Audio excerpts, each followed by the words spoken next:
This video will contain spoilers for the first 15 minutes of Silksong. I will not be discussing anything from after this point in the game, and I politely ask that you adhere to this same principle in the comments. Please do not share anything from Silksong that is not also found in this video, no matter how small of a detail you think it is.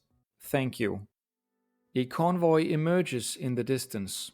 Accompanied by the toll of bells, the small group of travelers is seen hauling a cage. Inside, a slouching captive sits quietly. Silk-bound seals run all along the bars of the cage, trapping its victim inside. After much travel, the convoy reaches a towering gate.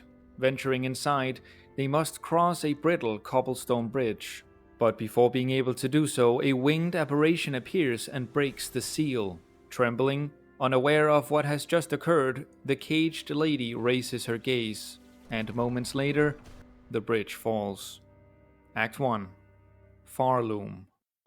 As your vision returns to normal, you hear the sound of metal against rock. Your trusty weapon pierces the earth next to you. In one swift motion, you push yourself off the ground. Then, a button prompt appears. Press F to bind.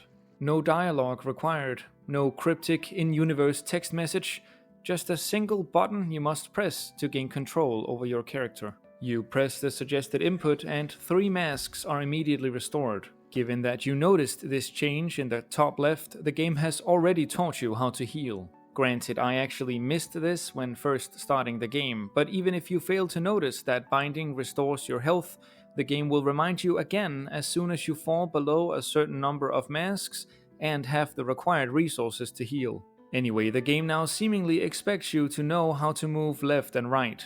This does, however, constitute one of its very few assumptions, because as soon as you reach your first obstacles on the left-hand side, you are taught both how to jump and how to strike with your weapon.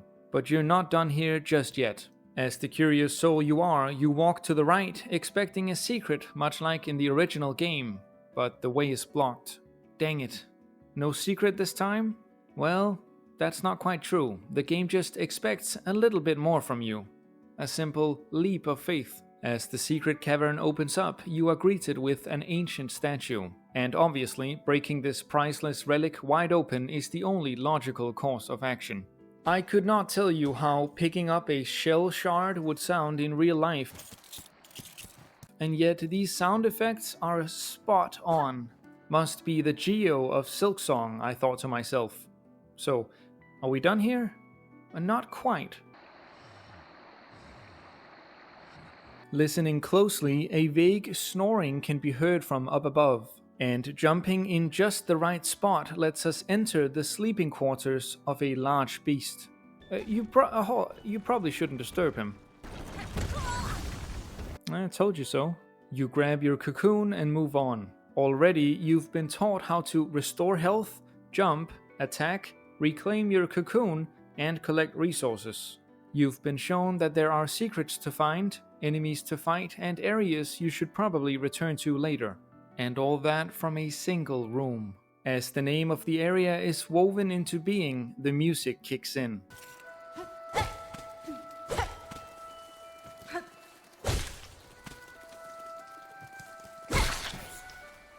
It's a beautiful track composed by the wonderful and immensely talented Christopher Larkin. As soft woodwinds and gentle strings fill the air, you feel the world opening up in front of you. Tiny enemies crawl around, spikes clearly indicating the danger of touching them. The waters here are not acidic, unlike those encountered early on in the first game. It's about here you may start to realize just how gorgeous the game is compared to the first Hollow Knight. The world feels more well-defined, the environment reacts to your presence with every step. The background matches the beauty of the foreground, and both are absolutely stunning even compared to the original game.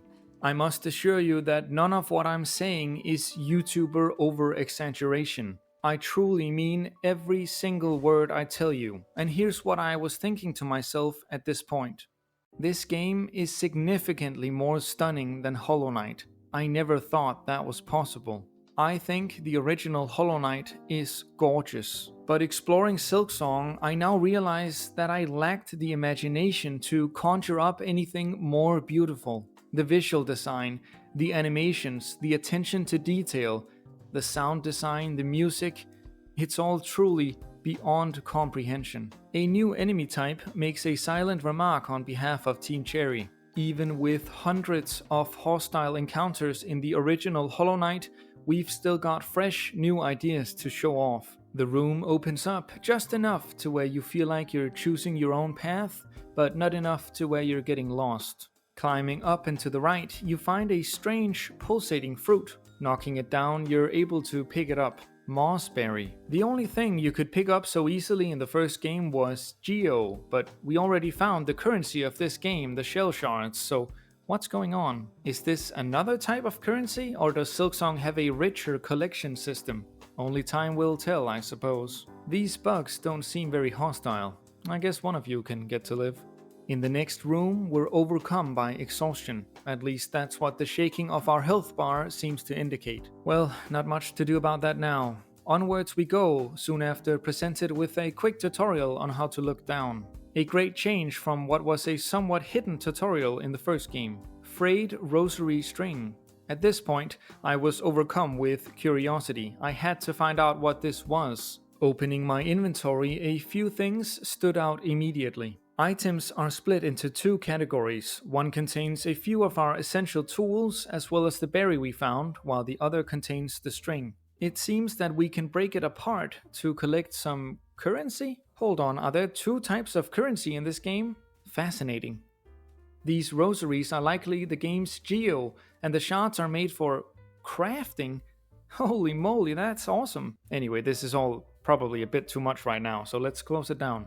The room we awoke in was very closed off and linear. You could either go to the right for a secret or two, or to the left. In the second room, things began to open up, but not completely. The path was still quite linear. And now, in this room, our options seem to broaden even further. Do you want to climb upwards, fighting the white cousin of the boulder? Maybe you find a way to knock down this mossberry. Or perhaps you're more fascinated by the ashen aesthetic of the right part of the room? I wonder where this gate leads. We'll find out later, I suppose. No spoilers. I don't know where it leads even as I write this script. Once again, we're presented with the ravine opening. Careful not to stumble all the way down, or you'll have to start over. Perhaps a very slight inconvenience of this particular level design. However, if you do choose to drop from this level, I'd suggest sticking to the left. Maybe there's something secret on the way down? That'll be for you to discover. Anyway, as she enters this ruined building, exhaustion once again overcomes our poor little adventurer. Pulling herself together, and with the aid of a button prompt, she finds momentary relief on this old stone bench. I love the sound of these pots breaking. Man, they sound good. There's something sinister about all of these roots. You should probably not have broken that cocoon. Perhaps a witty play on the Gross Mother and the Moss Charger, the Moss Mother emerges with a roar. And despite being the very first boss of the game, she's already armed with an array of unique and deadly attacks. I'll play a few seconds of the fight without me talking. Try to take it all in. The sounds, the visuals, animations, everything.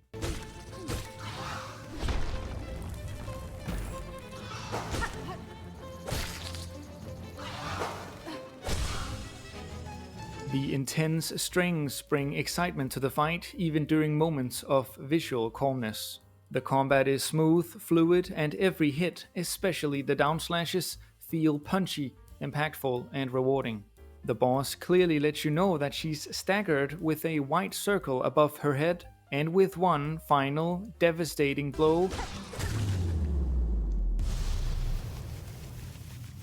you emerge the victor. We exit the room and ascend the rope, and that's where Silksong's breathtaking tutorial comes to a close.